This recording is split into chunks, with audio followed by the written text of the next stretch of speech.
Hi, this is Dr. Ivan Misner with IvanMisner.com. I have a good friend here with me, Scott deMoulin, who's a fellow member of the Transformational Leadership Council. I've known him for more than 13 years, and he's an expert on business communication. Networking and communication are so incredibly important, and I thought Scott could maybe take a couple of minutes to talk about some key points on effective communication in business. Great. Thanks, Ivan. And I tell you, you're so fortunate to be a member of BNI because this is the man who, for the last, how many years, 30?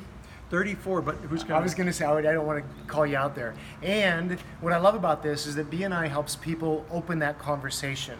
And I love some of the founding principles like, giver's gain and how you contribute to others.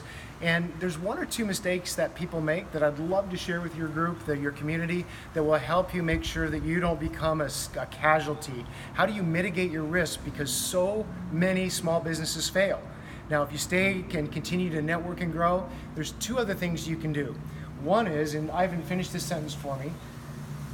And it starts with, and I'm not putting you on the spot. No, not at all. Okay. Maybe a little. So it's not what you say. It's how you say it. It's how you say it, right? And we all know that, right? Yeah. And I didn't prime him on that one. But what's even more important, it's not just what you say, it's how you say it. But even more important is the syntax or the order with which you say it.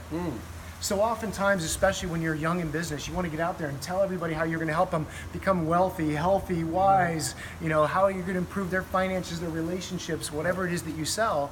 And people tend to resist that. So instead of starting with the solution, make sure you understand your typical audience's needs and wants, and then share the problem they either have or they don't know they have, and now they're salivating for your solution even before you bring it up.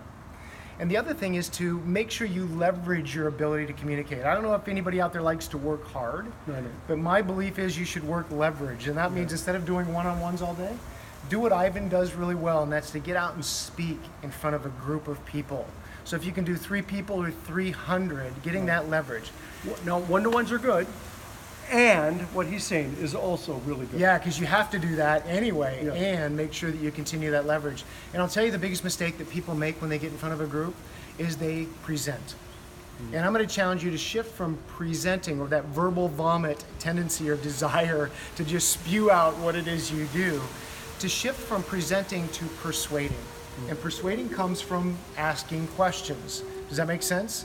I call it ask, don't tell. Yeah. Because if you tell them, that's one thing. But if you ask them, could you see how this is going to benefit your business, your health, your relationship, as opposed to preaching to them and getting resistance. So one quick trip, ask, don't tell, shift from from presentation to persuasion, and you'll be much more effective in communicating to groups and larger audiences. So if the people who follow me on my blog, if they want to follow the stuff that you're providing, where would they go?